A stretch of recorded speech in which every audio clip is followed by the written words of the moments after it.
I thought it would be a fun idea to run Terror Zones for 24 hours straight. Well, mostly Terror Zones. It ended up being the most insane 24 hours of Diablo that I've ever had in my life.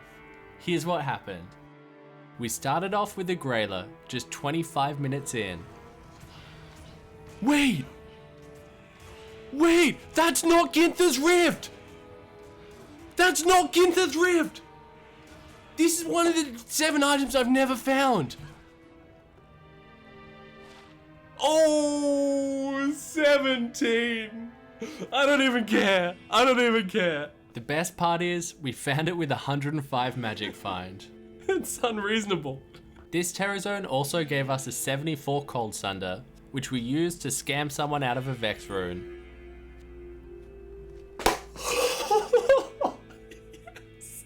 We also offloaded a 72 Light Sunder for another Vex rune, a 70 Fire Sunder for an Ist rune, and a 78 Cold Sunder for another Ist rune. We used some of these runes to help give the Uber Smiter some upgrades, making a Grief that rolled 32 381 and an Exile in a 42 all-res Ethereal Royal Shield that rolled 14 on the Defiance and 240 on the Enhanced Defense.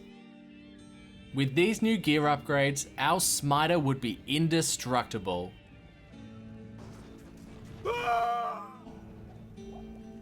With that glorious new gear. Oh fuck. But despite my very best attempts to sabotage the fight, we still managed to scramble together that torch. Be good to me. Oh, we got the assassin! We finally got the assassin for the mosaic.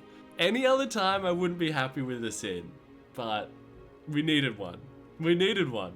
That's great. Now just under 11 hours in, it had been a while since the last drop worth showing you. Man, oh, Amy!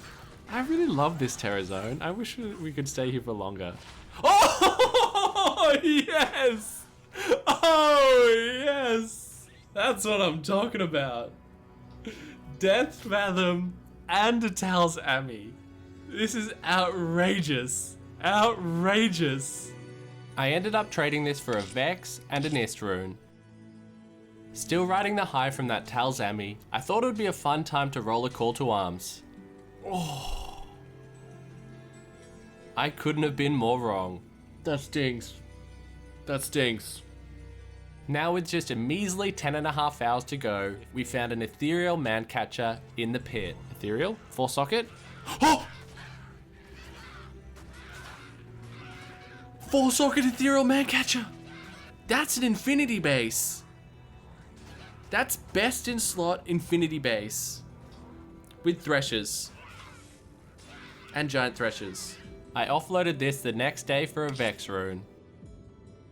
With 7 hours and 52 minutes to go, and the Karus Bazaar terrorized, I was going through a rough patch, but this drop certainly helped me through it. Whoa! Wait! Is that what I think it is? Is that the grandfather? Maybe it is a good Terror Zone. Oh, 161, but what a find. Now 18 hours in, I decided to give someone the slowest rush of all time because I couldn't be fucked farming the Great I wanted to give back to the community.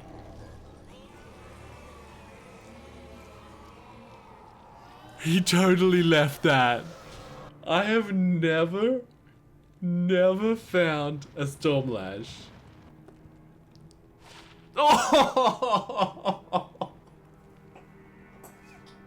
With just over 5 hours left, fatigue was really starting to kick in, but it wasn't anything that the rush from a good drop couldn't fix.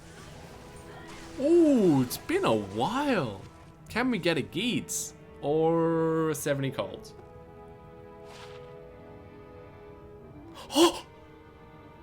It is a Geats!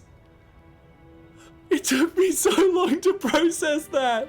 39! That's the only gauge we'll need all season. Watching the gears go slowly there was so funny.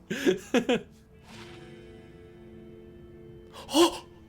Unfortunately, this was overshadowed by what was certainly the crowd favorite drop of the night.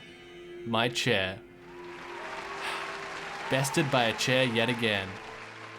This is where things got really insane. We'd scrambled together enough keys to take down Ubers one more time. This time, without any erroneous deaths. A 1919 sorcerer's torch. Yes! We're rich! We're rich, boys!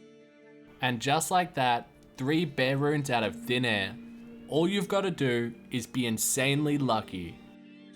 With just 8 minutes to go, we used one of these bear runes to trade for a jar so we could make our first enigma of season 4.